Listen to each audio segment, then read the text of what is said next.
Hello mga backyard, isang mapagpala at magandang araw po sa ating lahat. So, kumusta po kayo? Kumusta mga alaga ninyo? So, ngayon, nagbibigay po ako ng Madre de Agua na dahon sa ating mga alagang Parakits Budgies. So, ang mga breeders na to, ito po yung mga Pelback Hagurumo ko ng mga breeders na ipinagpahinga sa breeding season. Dahil kailangan talaga natin na ipahinga ang ating mga alagang breeders pag once sumabot na sila ng fourth clutch sa pagbibigay nila sa atin ng mga painakay o sa pagbibigay nila sa atin ng mga itlog para pagdating sa susunod na breeding is maganda na talaga ang performance ng ating mga alagang ibon, lalong-lalo na yung mga hen dahil sila po yung masyadong pagod sa pag-aalaga ng mga painakay nila sa loob ng nest box.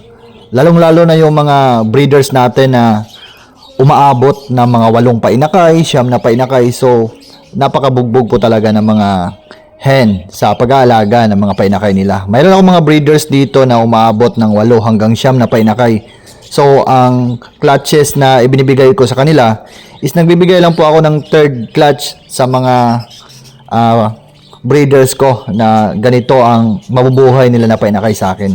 So, bakit nga ba ganun ang pagbibigay ko sa kanila ng clutches? Dahil naaawa po ako sa mga female at male natin ng mga breeders dahil nga masyado pong nakakapagod pag ganyan kadami ang mga painakay na maibigay nila sa atin. So, gawa naman natin ang paraan para makarelax sila para pagdating sa susunod na breeding, is maganda naman ang performance nila.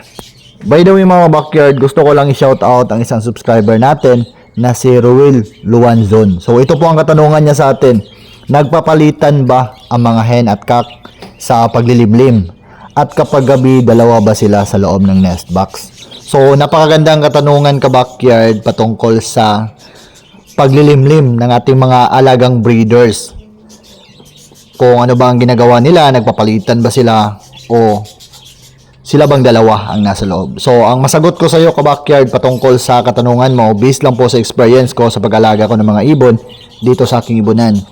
So, dito sa aking mga Parakits Budgies, nagpapalitan po sila. So, minsan na-observe ko pag umaga, ang hen is nasa loob po ng nest box.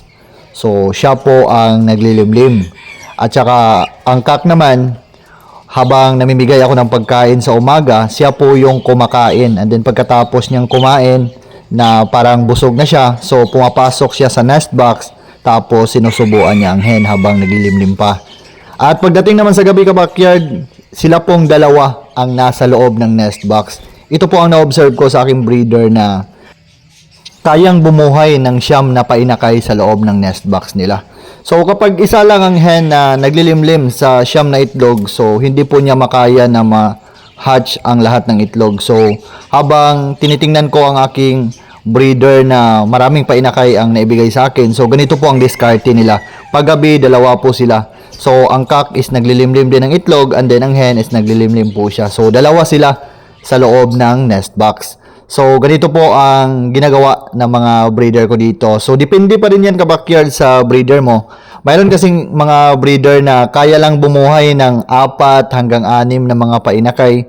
So, dito sa akin, nakachamba ko na magandang breeder na kayang bumuhay ng ganito kadaming painakay. At ang ginawa ko dito, dahil nga maganda silang bumuhay ng painakay, so dito ako kumukuha ng mga future breeder ko na ibabangga ko sa iba kong mga breeder na isasalang ko sila sa susunod na season pag good na ang kanilang edad para maisalang natin sa breeding. So maganda kasi mga ka-backyard pag ang alaga nating ibon, maganda silang bumuhay ng painakay. So, unang-una, madami po tayong painakay. So, pagdating sa pag-harvest, so, masaya tayo dahil kapag ganon mga breeders natin na nagbibigay sila ng 8 hanggang 9 na mga painakay, so, kapag may 4 ka na mga breeders na ganyan kaganda mag-alaga ng painakay o ganyan kaganda magbigay ng painakay sa'yo, so, isang harvest mo lang sa 8 mo mga breeder na ganon, marami na ang mga painakay na malagay mo sa iyong nursery cage. At pagdating naman sa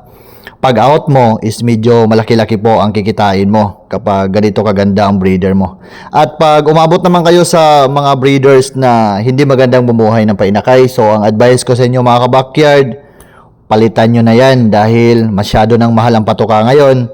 So kailangan na natin ng mga magagandang breeders na kayang bumuhay ng mga maraming painakay para naman hindi masayang ang pagod natin, hindi masayang ang mga vitamins, ang mga gulay na ibinibigay natin sa kanila. So, yan lang po ang advice ko sa inyo pag once nakaranas kayo ng mga breeder na hindi magandang bumuhay ng mga painakay.